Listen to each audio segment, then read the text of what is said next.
Market गुरु series में आप सभी का बहुत बहुत स्वागत है।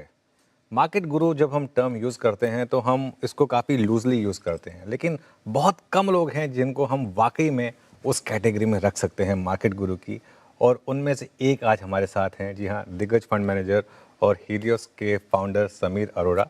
समीर जी वैसे सिंगापुर बेस्ड हैं लेकिन मुंबई आए हैं, और मुंबई स्पेसिफिकली आप सिर्फ हमारे साथ इंटरव्यू करने के लिए हमारे स्टूडियो में आए। समीर जी, सबसे पहले तो उसके लिए आपका थैंक यू बहुत वेरी बहुत मच। दिल से शुक्रिया। थैंक यू वेरी मच जी। तो इस बार आप इंडिया आए, कुछ फर्क नजर आया पिछली बार के मुकाबले, या फिर ये सब वो कुछ वही मुझे है? नहीं आता क्योंकि मैं हर महीने आता हूँ, तो इसलिए मुझे मंथ टू मंथ वैसे फ़र्क नहीं आता। लास्ट वीक दिल्ली में बड़ी बारिश थी और बॉम्बे में डर था कि बारिश होगी तो ज़ीरो हो गई। नहीं, बट वैसे कोई ऐसा है क्योंकि आई कम सो फ्रीक्वेंटली, इतना हाँ कोई हाँ। फ़र्क नहीं। Okay, but Sameer sir, market को लेकर इस समय क्या लग रहा है? क्योंकि पिछले महीने तक लग रहा था कि वो मार्च जो था वो एक बुरा सपना था, सब कुछ ठीक हो गया था अप्रैल में, और इनफैक्ट मई जून में तो पोर्टफोलियो में भी अच्छे रिपेयर हुए थे, काफ़ी शानदार रैली आई थी। लेकिन ये जो फिर वापस वेस्ट एशिया में थोड़ी सी ये वॉर भड़की है, क्या ये वापस सेंटिमेंट खराब करेगी मार्केट तो का? ये 2 दिन से स्टोरी चेंज हो गई, वरना 2 दिन पहले तक तो सब बढ़िया चल रहा था। लेकिन आप यही कह सकते हैं कि अगर उसी न्यूज़ पे फिर से वॉर होए, फिर से भी लड़ाई हो, तो सेम इम्पैक्ट नहीं होगा जो पिछली बार हुआ। बिकॉज़ लोगों को समझ आ जाती है कि ये हफ्ते महीने में फिर रुक जाएगी, फिर वो मार्केट बढ़ जाएगी, फिर मैं इतना स्ट्रेस क्यों लूँ? बिकॉज़ आपको सेकंड टाइम उसी न्यूज़ पे उतनी नेगेटिविटी नहीं होती। बट द फैक्ट कि आप हम चल पड़े थे, एफआई फ्लोज पॉजिटिव हो गए थे, करेंसी स्टेबल हो गई थी, अब वो बीच में फिर एक राउंड ऑफ धक्का तो हो गया है 2 दिन से। बट जो रिस्क था, जो मार्च के लोस थे, वो लग रहा है कि अब बचे वही नहीं। मुझे लग रहा है कि अब वो नहीं होगा क्योंकि वो first time you are shocked.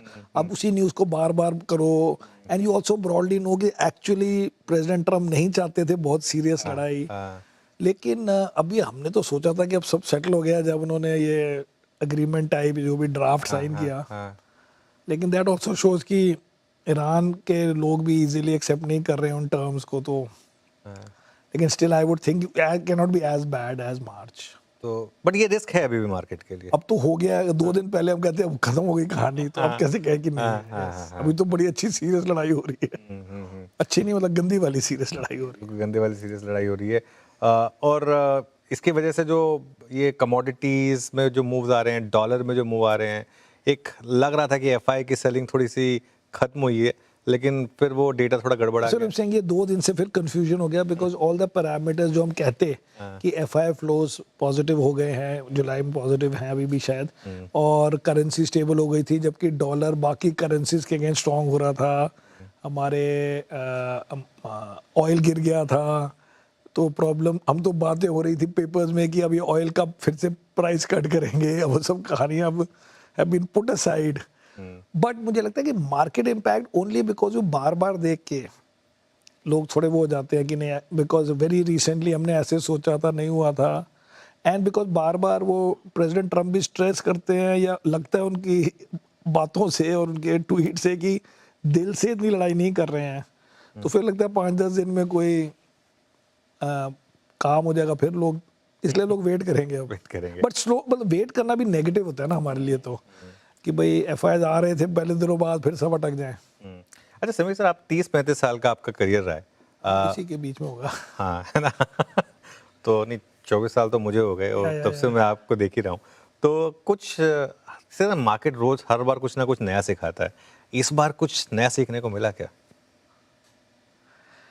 इस बार का मतलब है लास्ट 2 इयर्स में, लास्ट 2 इयर्स में? सपोज हाँ 1 ईयर में हाँ जब मार्केट गिरी है, हाँ हाँ। तो ये लगा कि आदमी को दुखी होने के लिए बड़े सारे रीजंस नहीं चाहिए होते। फॉर एग्जाम्पल, नॉट कि न्यू सीखा, but I am just thinking, तो पहले 20 में मार्केट बड़ी अच्छी थी, 21 में अच्छी थी, 22 में जीरो थी, 23 में अच्छी थी, 24 में अच्छी थी, 25-26 में ज़्यादा खराब नहीं थी, तो ओवरऑल इट वाज ओके। बस चली नहीं लेकिन थी। क्योंकि कोरिया ताइवान बढ़ गए, फिर सबके हार्ट बर्न हो गए, सब दुखी हो गए, सब गालियां देने लग गए कि ये खराब है वो खराब है, कोई कहता है इन्वेस्टमेंट नहीं करते, कोई कहता है सड़क नहीं बनाती तो कहने का मतलब है कि लोगों को दुखी होने के लिए बड़ी जल्दी रीजन मिल जाते हैं। हाँ मैं क्योंकि सैजिटेरियन हूँ, मैं खुश रहने की कोशिश करता हूँ, हाँ। तो मैं कहता हूँ लोग भी ये सीखें। मैं तो ये सीखा कि लोग कैसे दुखी होते हैं, बिकॉज लोग इस बात पे नाराज हो गए कि कोरिया ताइवान बहुत बढ़ गया, जिसमें आपने जिंदगी में इन्वेस्ट नहीं करना था। लेकिन हमें अगर क्यों नहीं बताया गया,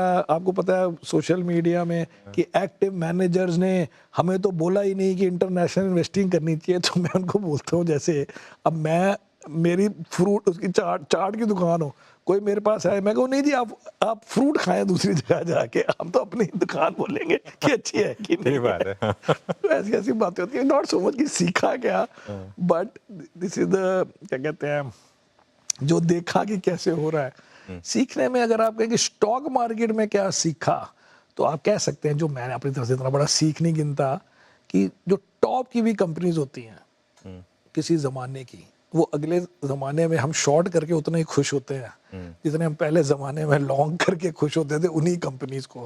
आप समझ गए हो कौन सी समझ कंपनी गया हूँ, मैं उस पर आ रहा तो हूँ। उसमें मेरा कहने का मतलब है कि इसमें अब सीख रही है, but it is just the way of growing up in life. नहीं, लेकिन उससे पहले एक बात बताइए, ये सेजिटेरियन वाली क्या बात हुई? बाकी मैं एक्वेरियन हूँ, आप भी खुश रहते हो? मैं भी खुश रहता मेरे को तो किसी ने बोला कि सैजिटेरियन बड़े खुश रहते हैं, तो मैं इस बात से खुश हो गया था। हाँ, नहीं, मैं भी बहुत खुश रहता हूँ। अच्छा, वैसे very लाइफ good। में खुशी रहना हाँ, चाहिए ना, exactly। क्योंकि जैसे आपने बोला दुखी होने के लिए तो फिर कोई ना कोई सॉरी आप जरा ढूंढ ही- दूसरी मार्केट बढ़ के दुखी हो जाओ। हाँ।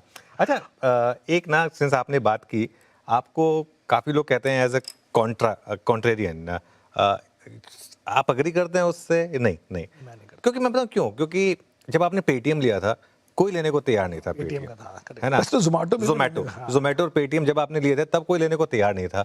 आईटी पर जब आपने जीरो एक किया। जीरो का व्यू लिया, तब जिसमें आपने पहले बहुत पैसा बनाया था, तो ये बड़ी कॉल्स आपने जब ली तो उस समय बहुत लोगों ने कहा होगा कि समीर क्या कर रहे हो। वो तो उन्होंने पेटीएम में बोला और जोमेटो में बोला, हाँ। आईटी में भी बोला होगा कईयों ने, मुझे याद नहीं इतना, बट ब्रॉडली क्या है कि इनको हम अपनी तरफ से कॉन्ट्रेरियन कॉल नहीं गिन रहे, क्योंकि हमारा एक डिसिप्लिन है। आईटी में तो you can say bigger call हो गया कि जीरो कर दिया, हाँ। पर जब हमने पेटीएम और वो लिया जोमेटो, जोमेटो, तो हमने हाँ। वेट हम 2-2.5% का ही लेते हैं शुरू में, अब तो 5-5, 4-4% बन गए। हमारा आइडिया ये है कि बहुत कंपनी अच्छी करती है, लेकिन अगर आप कहो कि मैं तो या तो 10% लूंगा अपने फंड का, मतलब क्योंकि मैं कॉन्सेंट्रेटेड पोर्टफोलियो करता हूँ, या मैं बिल्कुल नहीं लूंगा, तब आप बड़ी चीज़ें मिस कर देते हो।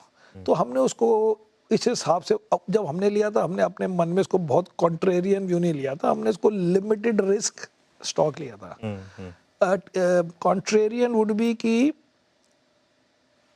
अभी जैसे अगर आप आईटी को लें, वो कॉन्ट्रेरियन है ज़्यादा। हाँ, हाँ, हाँ। अब मुझे लगता है कि सारे बड़े बड़े लोग ले रहे हैं और बोल रहे हैं कि हम ले रहे हैं, तो मुझे लगता है वो भी कॉन्ट्रेरियन प्ले खत्म हो चुका है। अगर आप नहीं ले रहे हो अब तो कॉन्ट्रेरियन, आप अभी भी नहीं ले रहे हो? हम तो नहीं लेंगे।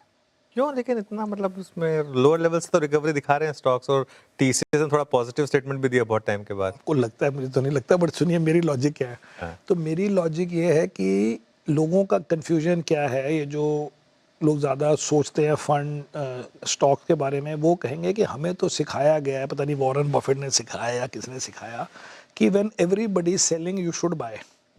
या वो बोलेंगे कि when there is maximum uncertainty, तो उस समय अगर आप स्टॉक खरीदेंगे तो आपके ज़्यादा पैसे बनेंगे, बिकॉज अनसर्टेनिटी में आपने बोल्डनेस दिखाई, आपने कॉन्ट्रेरियन चीज़ दिखाई। बट मुझे लगता है कि वो बात करते थे मार्केट अनसर्टेनिटी की। There are two kinds of uncertainty. एक होती है मार्केट अनसर्टेनिटी, उसमें क्या है, इंटरेस्ट रेट बढ़ गए तो मार्केट गिर गया, आप कहोगे मेरी कंपनी को क्या फ़र्क पड़ता है, उसको, वो तो कैश रिच कंपनी है। फिर आप कहोगे स्लो डाउन हो गया, होगा मुझे क्या फ़र्क पड़ता है, मेरा तो यूएस कस्टमर है। फिर आप बोलोगे कि जी बीजेपी की 5 सीटें कम हो गई, वो कहेगा हमें क्या फ़र्क पड़ता है। So this is market related uncertainty. But the second uncertainty is business related uncertainty, क्योंकि कंपनी वाले को नहीं पता आपको ये अनसर्टेनिटी में मैं खरीदूंगा। अभी बात हो रही है मार्केट अनसर्टेनिटी की। ये लोग जो बातें कर रहे हैं कि थोड़ा बेटर है, अगर आपको जी -0.1 को मैंने बीट कर दिया बाई बीइंग +0.2, ये मेरे हिसाब से ये कोई नाइदर हेयर नॉट देयर है। तो हम कहते हैं कि जब कंपनी वाले हमें बोलेंगे कि हमारी ग्रोथ 7-8% है, तब हमें उठा देना। हम जब तक आप 2% के बदले 2.5% कर रहे हो वैल्यूएशन, दो, मुझे कोई इंटरेस्ट नहीं। लेकिन इसमें इशू पता है क्या है, अब जब तक वो 7-8% नहीं करेंगे तब तक वो टीसीएस 2000 वाला 4000 हो चुका होगा। 4,000 तो नहीं होगा इतनी आसानी से, हम भी देख रहे होते हैं। बट कहने का मतलब है कि अभी किसी को कुछ नहीं पता। हाँ। अभी किसी को कुछ पता नहीं है, और हम कहें कि हमें, क्योंकि प्राइस गिर गई है, वो जो होता है कॉन्सेप्ट होता है कि प्राइस गिर गई है for market related reason, but business जो है ना वैसे ही है, प्लस माइनस जैसा पहले था। इसमें वो बात ही नहीं हो रही है। इसमें अब मेरे को तो लगता है कि जब एंथ्रोपिक का आईपीओ होगा, ओपन एआई का पता नहीं होगा कि नहीं होगा इस साल, बट अगर इनका जब आईपीओ होगा तो इतनी अपनी लंबी कहानियां छोड़ेंगे वो लोग कि नहीं तो वो कैसे जस्टिफाई करेंगे अपने आईपीओ, तब उसके बाद सोचेंगे। अभी लास्ट वीक आपने पढ़ा होगा कि माइक्रोसॉफ्ट कहता है कि मैंने 6000 क्या बोलते हैं एफडी, फॉरवर्ड डिप्लॉयड इंजीनियर, उन्होंने 6000 इंजीनियर हायर कर लिए हैं। वो कंपनीज में जाएंगे और उन कंपनीज में सजेस्ट करेंगे कि क्या क्या एआई में हो सकता है। अब लोग क्या आर्गुमेंट देते हैं कि जी जब ये चीज़ें सस्ती हो जाती हैं ना, तो कौन सा पैराडॉक्स होता है, जीवॉन्स पैराडॉक्स कुछ होता है, उसमें जी अगर चीज़ सस्ती हो जाती है ना तो आप ज़्यादा यूज़ करते हो। तो वो कहते हैं अगर एआई से प्रोग्रामिंग सस्ती भी हो गई, मतलब मैन पावर को, तो और भी ज़्यादा यूज़ होगा, और भी ज़्यादा यूज़ होगा। सो मैंने पढ़ा किसी का एग्जाम्पल, वो कहते हैं जैसे ब्रोकिंग, पहले जी 2% होता था ब्रोकरेज, अब वो 0 हो गया, तो देखिए कैसे वॉल्यूम बढ़ गया। लेकिन आप मुझे बताइए कि उस वक्त के जो ब्रोकर थे उनमें से कौन से बचे हैं? सारे नए लोग होते हैं। ठीक बात है। उसमें आ गया ग्रो, जीरोधा, एंजल, वो पुराने वाले कहाँ गए? तो ट्रेडिशनल तो खत्म ही हो हाँ, गए। हाँ, तो मैं कहता हूँ कि टीवी बड़ा सस्ता हो गया। हाँ। टीवी पहले $400 का पता नहीं 21 इंच का मिलता था, अब $400 का। सब ओनिडा बीपीएल वगैरह होते क्या थे। हुआ? हाँ, नहीं, टीवी वाले कहाँ गए? जो चीज हर वक्त सस्ती हो रही होती है उसमें कोई और को बेनिफिट हो जाता है। टीवी सस्ते होने से नेटफ्लिक्स को पता नहीं सपोज फायदा हो गया, हाँ। क्योंकि नेटफ्लिक्स के लिए टीवी चाहिए था और वाईफाई चाहिए था। तो द फैक्ट कि सस्ता हो गया, therefore you only will gain. कुछ जो कहते हैं ना एआई नेटिव कंपनियां आ जाएंगी, न्यू स्टार्टअप्स आ जाएंगे, किसी को नहीं पता। सो जब किसी को नहीं पता तो हम थोड़ा बहुत कोई ले भी सकता है कि चलो ले लो। आप इस बेसिस पे कैसे ओवरवेट करेंगे कि किसी को कुछ नहीं पता इसलिए हम ले रहे हैं? I don't think. तो अभी अभी भी तो जो ले रहा है मेरे हिसाब से स्पेकुलेट कर रहा है, आपके साथ स्पेकुलेट कर रहा है इसका? स्पेकुलेट कर रहा है because he speculating on the business. और पहले भी 2 रैलियां हुई थी, दोनों फेल हुई थी नहीं, पहली वैसे। बात है कंपनी वाले एडमिट करने को तैयार नहीं है, तो आप स्पेकुलेट कर रहे हो ना उनसे ज्यादा। हाँ, हाँ, हाँ। बट आपको लगता है ये एग्जिस्टेंशियल क्राइसिस है कंपनियों के लिए? नहीं, कंपनियां तो चलती रहती हैं। एसएमएस जो अभी भी चल रहा है, व्हाट्सएप ने उसको डिसरप्ट कर दिया, एसएमएस चल रहा है। हाँ, हाँ। और मूवी थिएटर वाले चल रहे हैं, ऑल्दो ओटीटी ने डिसरप्ट कर दिया। स्टॉक मार्केट वालों का इंटरेस्ट कम हो जाता है बिकॉज आप लो ग्रोथ, बोरिंग ग्रोथ में चले जाते हो। फिर आप भी वन मोर कंपनी जो इंडिया में उस टाइप के बन सकते हो, उसमें कोई नुकसान भी नहीं है और ठीक है, वैसे भी होता है। वो ये तो मूवी धुरंधर होनी चाहिए, अल्फा जैसी नहीं चलेगी। मतलब अगर धुरंधर मूवी आएगी तो ही चलेगी। तो वही है, मतलब थिएटर में आप तभी जाओगे जब आपको हाँ, लगेगा कि कोई ऐसी मूवी है जिसको मुझे जाके थिएटर में ही देखना है, तभी आप। वरना आप अपने ओटीटी में देख लोगे। वरना आप ओटीटी में देख लोगे। अच्छा, दूसरी तरफ था आपका फेवरेट एचडीएफसी बैंक या प्राइवेट बैंक्स, काफी 5 साल तक अंडर परफॉर्म किया, आप बैठे रहे। वो पेशेंस क्लिकिंग क्यों है? और उसमें गलत पेशेंस नहीं, हाँ, तो फिर उसको कैसे देखते उसको हैं? मैंने गलती हो गई कि हमने सोचा कि चलो हर साल वो स्टॉक सस्ता तो हो रहा है, एटलीस्ट उसमें क्या होता है ग्रोथ 11-12% की टाइप की बन जाती है। तो अब उसकी वैल्यूएशन, अब कहने क्या था एक्चुअली, क्या हुआ एचडीएफसी के मर्जर से जो कंबाइंड एंटिटी को फाइनेंसिंग वगैरह चाहिए थी, वो बड़ी मतलब मुश्किल हो गया, उसमें टाइम लग गया ना। बट पहले जब शुरू में जब वो मर्जर हुआ था तो हमने सोचा था कि आई थिंक, मुझे लगता है कंपनी ने भी सोचा था कि RBI will give you some time, ताकि आप वो जो एचडीएफसी पेरेंट या जो भी कहो, एचडीएफसी के जो बॉन्ड्स वगैरह थे, जो डेट था, उसके ऊपर आप एकदम फोर्स नहीं करोगे कि आज इसे एसएलआर सीआरआर करो और उनको रिप्लेस करो। उनके लिए 5-7 साल देने चाहिए थे। बेसिकली द सिस्टम इंश्योर्ड कि आगे से कोई बड़ा मर्जर होगा तो लोग स्टॉक पहले बेच के तोड़ देंगे। बट उसमें अब क्या सस्ता हो गया है, तो अब ठीक है, बट निकल गए 4-5 साल निकल गए।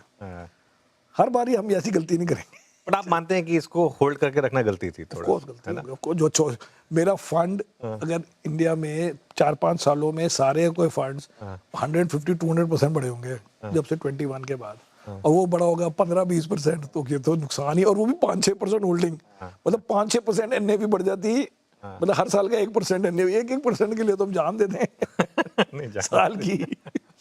अच्छा, तो इस समय समीर अरोड़ा कहाँ पैसा लगा रहे हैं? नया पैसा जो आपको आ रहा है, तो उस समय आपके हिसाब से कहाँ आपने फ्रेश एंट्री की है जो हमें नहीं पता है, कम पता है? पता तो नहीं होगा, क्योंकि पता होगा मेरा मतलब ब्रॉडली यही नेम होते हैं, और हमारे म्यूचुअल फंड वालों के तो वैसे भी डिस्क्लोजर होता है। मेरे स्टॉक्स वहाँ पे 2-4-5 इधर अलग होते हैं। बट ब्रॉडली अगर आप ऐसे नहीं बोलो कि हम का लगा रहे हैं, क्योंकि हमारे को जैसे मेरे को एफआई में मुझे तो बड़े पैसे मिले लास्ट ईयर, सम 300 मिलियन। तो वो तो हमने उसमें एचडीएफसी बैंक भी लिया होगा, आईसीआईसीआई बैंक भी लिया, सारे पुराने नाम। लेकिन आई उसको इंटरप्रेट कर दूं डिफरेंट कि लोगों को क्या लेना चाहिए जो पुराना घिसा पिटा नहीं है। हाँ चलिए, न्यू एज, न्यू एज।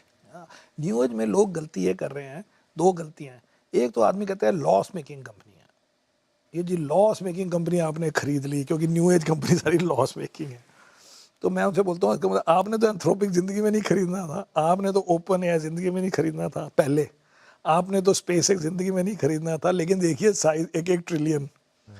दूसरा बात यह है कि ये जब कंपनी सारी की नहीं बात कर रहा ब्रॉडली, तो ये सब कंपनी 8-10 साल प्राइवेट रही हैं, और वाइल बीइंग प्राइवेट ये नहीं है कि वो कोई प्रोटेक्ट कर रहा था, उनके अगेंस्ट 10 और कंपनियां थी प्राइवेट जो सिमिलर, उनको भी किसी ने फंड किया था, किसी और प्राइवेट इक्विटी ने। तो पहले तो उनका मुकाबला हुआ, फिर इन्होंने जो भी लिस्टेड कंपनी है उस किसी ना किसी लिस्टेड कंपनी से आप compete कर रहे हो। जैसे अगर आप ग्रो को कहो तो वो इंडियन ब्रोकर से compete कर रहा था ना, अगर आप हमारे जोमेटो वगैरह को कहोगे तो वो दूसरी लिस्टेड कंपनी, Equivalent वगैरह के साथ कह रिटेलर्स सकते हैं, और हाँ, साथ हाँ, में प्राइवेट सॉरी किराना स्टोर से compete, तो हाँ। कुछ उसका जीत के आए हैं उस लेवल तक। हाँ हाँ एंड यूनिट इकोनॉमिक्स बड़े इजी हैं टू अंडरस्टैंड। मैंने एक और बिग पिक्चर कॉन्सेप्ट है मेरे पास कि अगर आप डिफाइन कर लो कि न्यू एज किसको बोलोगे, आप बोलो e commerce, quick commerce, broking, internet fashion वाली जो ब्रोकिंग, दो कंपनी अब वो कर लो, फिर आप कह दो ये डिलीवरी टाइप मतलब जो भी जो उससे Delivery, रिलेटेड Nykaa, ये है, सब कंपनियां, हाँ। मीशो फीशो सब बोल दो, जो मेरे पास नाम भी हो ये सब, और आप बोल दो ये ईवी वाली, ये एथर, ये सब बोल दो, और इनको कहो कि यूएस में क्या वेट है इनका S&P 500 में, बट ऑफ कोर्स क्योंकि उसमें गूगल, अमेजोन वगैरह वो वेट बड़ा हाई हो जाता है, बट वेट 40% से कम नहीं होगा, हमारे यहाँ 4% नहीं होगा। हाँ। तो बिग पिक्चर में 4 भी कहाँ होगा, नहीं इटर्नल हो, का ही। इटर्नल होगा, अगर अगर एक दो बार आ गया, मुझे हाँ, पता भी नहीं, शायद लेंस कार्ड आ गया हो किसी हाँ, इंडेक्स हाँ, में, क्योंकि बड़ी कंपनी है। तो ये सब आप ऐसे करोगे तो घूम फिर के आपको 2-4% मिलेगा।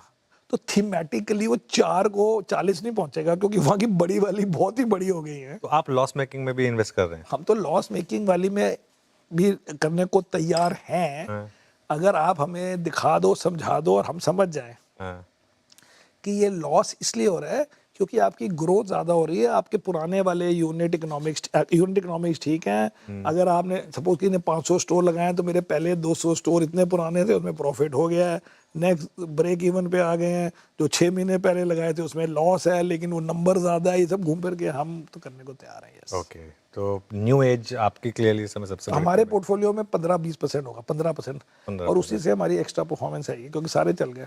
ओके, कोई और थीम नहीं, अभी बढ़िया थीम, वैसे तो बड़े सेक्टर्स कवर कर लेता है। चल ठीक है, हाँ, हाँ। दूसरा थीम, अगर आप थीम बोलेंगे तो मुझे लगता है कि चाइना +1 मैन्युफैक्चरिंग में तो होएगा, ओके, बिकॉज लोग डरते हैं कि सारा कुछ एक में डाला जाए। Apple is a good example of तो दैट। ईएमएस वगैरह हाँ, के ये सब भी ठीक है, ईएमएस भी ठीक है, और आजकल ना छोटे छोटे जो चीजें भी बना रहे हैं, कोई स्पेस के लिए बना रहा है, कोई डिफेंस के लिए बना रहा है, कोई बोइंग के लिए बना रहा है, ये है बड़ी छोटी। मैन्युफैक्चरिंग में इंडिया में कैपेक्स कर रहे हैं, उनके ऊपर फोकस करो बेसिकली। जो मैन्युफैक्चरिंग में मतलब अगर हम चाइना से लड़े कैसे हैं? कई लोग कहते हैं ऐसे लड़ने की बात ही नहीं है, लोग चाइना के बाद की चीजें ढूंढना चाहते हैं, कि हाँ, चाहे वो 5% हो, वो आपको इनकरेज करेंगे आप 10 बन जाओ, हाँ, क्योंकि दे वांट, वी में नॉट वांट और वांट, या वी में दे वांट, बिकॉज सब इतना रिस्क नहीं ले सकते।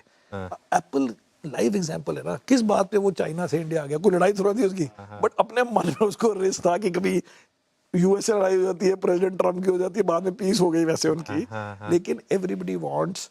तो मुझे किसी ने बताया तो कि एज एन इंश्योरेंस, इंडिया को एज एन इंश्योरेंस थोड़ा सा, तो मुझे एक बंदे ने बताया कि वो एक कंपनी की स्ट्रेटजी है OOC, आउट ऑफ चाइना, मतलब डजंट मीन कि वो अपना एग्जिस्टिंग बिजनेस छोड़ के जा रहा है, हाँ, हाँ, but they want new thing, जो उनको वियतनाम में चाहिए, उनको यहाँ पे मलेशिया में।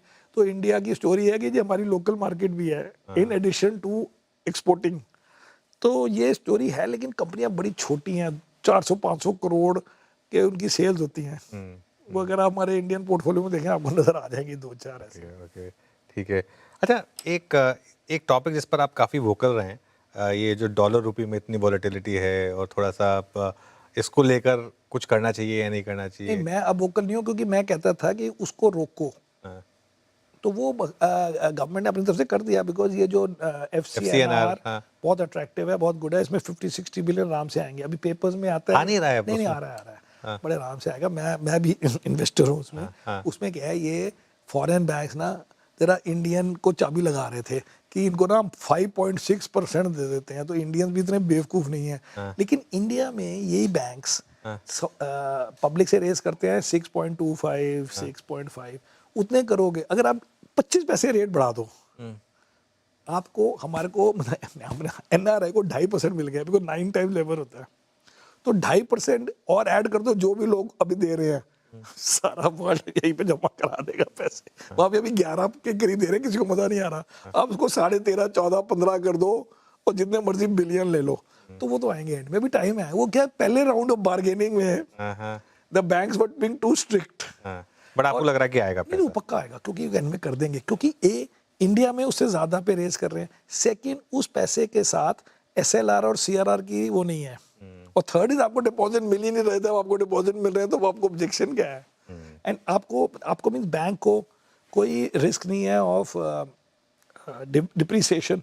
तो फॉर द इंडियन बैंक, चाहे वो इंडियन पब्लिक से रेज या FCNR से करे, उसको कोई फर्क नहीं है, एक्सेप्ट उसमें फायदा है दो, यही SLR CRR का, प्लस 25 पैसे कम में भी काम हो सकता है। वो आ जाएंगे, तो वो आ जाएंगे। और वो जो बाकी भी आ रहे हैं, वो अपना डेट वाले, जो डायरेक्ट डेट का जो तो टैक्स हटाया है वो, हाँ, तो 60 उसमें आई थिंक 4-5 बिलियन तो आ भी गए। और FI के तो आया है, और उसमें FI काफी के भी आने लग गए। अब ये 2 दिन छोड़े, 2 दिन को छोड़ के कैश में भी 2.5 नंबर बिलियन आ पॉजिटिव गए। है। हाँ, पिछले 14 दिन में पैसा आया है। हाँ, 2.5 बिलियन आया। हाँ। सो अगर 70-80 बिलियन आ जाए तो आपका 1-1.5 साल निकल सकता है। प्लस गोल्ड वगैरह भी गिरने लग गया, तो अगर कोई ज्यादा स्पेकुलेशन, उसमें पहले तो आपने 15% टैरिफ लगा दिया, मतलब क्या लगा दिया, जो भी ड्यूटी, उसमें 70-80 बिलियन का इंपोर्ट होता है, वो अपने आप कम हो जाएगा, क्योंकि कौन 15% ड्यूटी दे के खुश होगा गोल्ड में, तो उसमें 4-5-10 बिलियन कुछ तो बच जाएंगे। ठीक है। तो हल्के हल्के वो वाली प्रॉब्लम तो सॉल्व होगी। तो मैं उसमें तो खुश हूँ कि because you have to show to the world कि हम, कर रहे हैं। हाँ, कि हम ये चीजें रोक रहे हैं, इसको आउट ऑफ कंट्रोल नहीं जाने बिल्कुल देंगे। बिल्कुल। अच्छा, कुछ टॉपिक्स हैं मेरे पास, आप 15-20 सेकंड 30 सेकंड लेना चाहें, ठीक है? AI बबल या फ्यूचर? सो फ्यूचर तो है ही। जैसे आप करें 99 में इंटरनेट बबल या फ्यूचर, बबल भी था और फ्यूचर भी था। बट बबल, स्टॉक मार्केट का बबल इतना बड़ा नहीं है, बिकॉज क्योंकि US की जो बड़ी कंपनीज हैं जिन्होंने AI में पैसे इन्वेस्ट किए, वो सारी डाउन है। माइक्रोसॉफ्ट डाउन है, Amazon डाउन है, मेटा डाउन है, और खाली ये प्राइवेट वाली 2-3 चल गई हैं। और थोड़ी जो इनको इन्वेस्टमेंट जिनके ऊपर खर्च हुई है, जैसे ये हमारे DRAM वाले, वो जो सर्वर बना रहा है वो डेल, तो that can't be called a bubble, investment bubble. ठीक है, मतलब वो ठीक है। गोल्ड या बिटकॉइन? नहीं, उसमें तो कोई कंपैरिजन ही नहीं है। Only gold. बिटकॉइन क्या चीज होती है? अच्छा। गोल्ड बेचारा 5000 सालों से चल रहा है, हाँ। और 5000 साल से उसकी सारे वर्ल्ड में एक्सेप्टेंस है। बिटकॉइन आप लेके भाग गए और वहां आपका वही खो गया जी, पासवर्ड, चलो नमस्ते जी, ऐसे तो ना काम होते। कोई कंपैरिजन नहीं है। PSU बैंक या प्राइवेट बैंक? दीज डेज में भी प्राइवेट बैंक को काफी सारे गिर गए हैं ना, वैल्यूएशन ICICI कंफर्ट आ वगैरह। गया। हाँ। ओके। और तो हमारे पास स्टेट बैंक भी काफी टॉप, मतलब बिगर पोजीशन में, Bigger positions में मतलब से, हाँ। 7-8 नंबर पे होगा, 10 नंबर पे। हाँ। स्मॉल कैप चलेंगे यहाँ से? स्मॉल कैप सबसे ज्यादा चलेंगे मुझे लगता है। सबसे ज़्यादा चलेंगे। बिकॉज क्या है, लोग क्या कहते हैं, जो हमारे पुराने फंड मैनेजर हैं, वो भी इन पुरानी कंपनियों की तरफ पुराने हो गए हैं, वो क्या कहते हैं कि जी वैल्यूएशन ना 10 साल लो पे है। इसलिए मैं बोलता हूँ बाबू जी, बिजनेस भी 10 साल लो पे है उनका। जैसे IT वाले पहले पहले तो 40% ग्रोथ की बात करते थे, फिर 20% की, फिर 10, अब आप बात करो 0.1 की, कि 0.1% ग्रोथ हो गई है। It is a surprise, because हमने तो 0 सोचा था। अब ऐसी कंपनियां में वैल्यूएशन 10 साल के लो पे आ गई, इसका क्या मतलब है? बैंक वाला HDFC बैंक पहले 30% ग्रो करता था, फिर 20, फिर 15, अब 10 से 12-15, तो वैल्यूएशन तो कम होनी हुई। एंड अगर वो कंपनियां चल गई लार्ज कैप्स, तो लोग और चौड़े हो जाएंगे मिड एंड स्मॉल लेने के लिए। बिकॉज ऑल्सो इंडिया का, वेदर यू लाइक इट और you don't like it, Indian public mutual funds में mid and small cap funds को ज्यादा पैसे देते हैं than the proportion of mid and small cap in the, जैसे 70% लार्ज कैप है, लेकिन 70% लार्ज कैप पैसे नहीं मिलते ना। अब आप लड़ते रहो, लेकिन वो सच है। सही बात है। हाँ। और उसमें क्या है, कंपनियां भी बहुत हैं, कोई किसी को कुछ पसंद है, और अर्निंग्स ग्रोथ भी अच्छी है। तो मैं तो मिड एंड स्मॉल के फेवर में हूं। मिड एंड स्मॉल के फेवर में है। वैसे एंकर्स भी काफ़ी पुराने हो गए हैं। अच्छा, अब क्या हमें रीइन्वेंट करना पड़ता है, नहीं तो लोग कहेंगे मैं सबसे पुराना हूँ। करना पड़ता है, बिल्कुल करना पड़ता है। अच्छा, ये इंडेक्स फंड या एक्टिव एक्टिव अब फंड्स? मेरे से ना पूछें, मेरे जैसे बंदे जो हेज फंड भी रन करते हैं उनका तो काम ही तो एक्टिव, काम और ही है, इंडिया में एक्टिव ने, बीट किया है। अब आप हमारे जरा म्यूचुअल फंड की तरफ नजर मारे हैं। मेरी तो इन्वेस्टमेंट है नहीं नहीं, आपके मेरा फंड में। मतलब है कि हाँ टू शो कि एक्टिव की परफॉर्मेंस वर्सेस इंडेक्स। हाँ हाँ हाँ, ठीक है। एक ऐसा शेयर जो आपको लग रहा है कि लेना चाहिए था लेकिन छूट गया? अब ये लाइफ की बात करेंगे तो ऐसे बड़े शेयर होंगे, बट मुझे रिसेंटली तो कोई ऐसा खास नजर नहीं आया। ग्लोबली बोले तो हमें हमने सोचा ही नहीं कि, but I could have bought Samsung 1.5 2 years ago, such an obvious play, मैंने नहीं खरीदा। नहीं खरीदा, हाँ अब प्राइवेट वाले तुम खरीदते नहीं, तो आदमी कहे हाय, मैं अगर एंथ्रोपिक मेरे को हाँ कुछ सोचा भी नहीं, बट लिस्टेड में आई कुड हैव बॉट, ये तो मेरी गलती है। Samsung, okay. इंडिया में मुझे याद नहीं आ रहा, बट ठीक है, इंडिया भी चल रही है तो सब ठीक है। ओके, आप थोड़ा सा आपकी प्राइवेट लाइफ के बारे में पूछूंगा। मार्केट के अलावा और क्या चीज़ में आपको इंटरेस्ट आता है सबसे ज़्यादा? मुझे मार्केट के अलावा, पहले बात तो मैं यूएस मार्केट में भी मुझे मजा आता है, मैं तो रात को 1.5 घंटा स्टॉक बॉक्स देखता हूँ। हाँ, बट अदरवाइज मैं तो मूवीज और बुक्स का हूँ, सबको पता है जी, बुक्स बहुत पढ़ता हूँ मैं, और मूवीज भी अब कम हो गई है बट फिर भी देखता हूँ। हाँ, and I play tennis 2 days a week on Saturday Sunday, और बाकी दिन वॉक। पर वॉक में कोई इतने मुझे मजा नहीं आ रहा, बट आई डू इट। अगर समीर थोड़ा फंड मैनेजर नहीं होते तो क्या होते? अगर मेरे पास रियली फ्रीडम होती हाँ तो मैं मूवी इंडस्ट्री में कोई स्क्रिप्ट राइटर कुछ कुछ ऐसे होता। हाँ। मैंने बाय द वे, मेरे पास कम से कम 6-7 बुक्स हैं स्क्रिप्ट राइटिंग की। अच्छा। आई बॉट अ बुक की how to develop a story, और एक बुक है making of a, I think hero, कि हीरो की क्या जर्नी होनी चाहिए, सब मैंने पढ़ी हुई है। एंड में मैं कुछ नहीं करता, बिकॉज बाय द वे मैंने क्लाउड पे भी ट्राई किया था हाँ। कि if I give you an idea script, उसने मेरे को छोटी सी लिख भी दी थी, हाँ, बट फिर उसमें क्या होता है, टाइम आजकल इतना नहीं होता वही। है। एक ऐसी बुक जो सबको पढ़नी चाहिए, चाहे स्टॉक मार्केट, मतलब वो स्टॉक मार्केट से रिलेटेड बुक ना हो लेकिन सबको पढ़नी चाहिए जो स्टॉक मार्केट में है। मेरे हिसाब से हेलो इफेक्ट जी, मैं बहुत बार बोल चुका हूँ। मैंने अभी 1 साल पहले ट्विटर के अपने फॉलोअर्स को 200 की 150 कॉपीज भी डिस्ट्रीब्यूट की थी। तो उसकी स्टोरी है जो इंडिया के ऊपर भी वैलिड है। तो उसकी स्टोरी है हेलो इफेक्ट। उसकी स्टोरी क्या है कि अगर कोई स्टॉक चल रहा होता है तो आप as an analyst, as a commentator, as a fund manager उसको जस्टिफाई करने के लिए अपनी स्टोरी बनाते हो। तो अगर स्टॉक 4 साल से चल रहा है, 20% हर साल चलता है, आपको को इसकी मैनेजमेंट बहुत अच्छी है, किसी को नहीं पता मैनेजमेंट अच्छी है कि नहीं, लेकिन क्योंकि स्टॉक चल रहा है तो अच्छी ही होगी, राइट। तो अगर वो स्टॉक गिर जाए 40%, 6 महीने बाद लोग कहेंगे बड़ा चोर आदमी है, बाय गॉड इतना बड़ा चोर नहीं देखा, क्योंकि स्टॉक जो गिर गया। तो इंडिया की मैंने ऐसे रिलेट की एक टॉक में कि इंडिया की ना लास्ट 1.5-2 साल से मार्केट नहीं चली, अब आपको कैसे जस्टिफाई करो। तो लोग लिखने गए इंडिया में इन्वेस्टमेंट नहीं होती, यहाँ तो सड़क नहीं कंप्लीट हुई, यहाँ तो ये हो गया, क्योंकि आपको ये जस्टिफाई करना है कि इंडियन मार्केट नहीं चली। But once you understand this, तो आप इन लॉजिक्स में नहीं बिलीव करोगे, आपको समझ आ जाएगी, क्योंकि यार वो प्राइस डाउन है ना, अब ये सारी कहानी है। हाँ हाँ हाँ, इसलिए इसमें इतने कैरिड अवे ना हो जाओ कि जब तक अब सड़क नहीं बनेगी मैं स्टॉक नहीं खरीदूंगा। प्राइस एक्शन होता है वो। प्राइस एक्शन से आपका आप रैशनलाइज करने लग जाते हो। लेकिन if you believe that rationalisation beyond a point, जैसे उन्होंने कहा कि 24 सितंबर के बाद मार्केट क्यों गिरी, क्योंकि बड़ी एक्सपेंसिव हो गई थी। वो तो ठीक पहले है, ही था। तो वो पहले भी अच्छा, कोई बोले कितनी एक्सपेंसिव थी, कहो जी 20% ज्यादा हो गई, तो जब वो बढ़ रहा था तो 19 पे 6 था। महीने पहले वो 20% कम था। तो जब एक बार प्राइस एक्शन हो जाता है तो हमको जस्टिफिकेशन मिल जाता है हमारे इसलिए इसका। इसको आपको याद करना होता है, कोई नहीं है जस्टिफिकेशन चल रही है, इसको छोड़ दो, भी टेंशन मत लो। तो मुझे लग रहा था, अभी भी लग रहा है, मैंने इसके ऊपर एक टॉक भी दी थी एक वेल्थ समिट में, कि कंफ्यूज मत हो, इंडिया वही है जो जब बुल रन में था तभी भी इंडिया था, and it was accepted by the world. हाँ, तो इन स्टोरी से आप दुखी होना चाहते हो जाओ, बट डोंट गेट वेडेड, क्योंकि अभी आप बोलोगे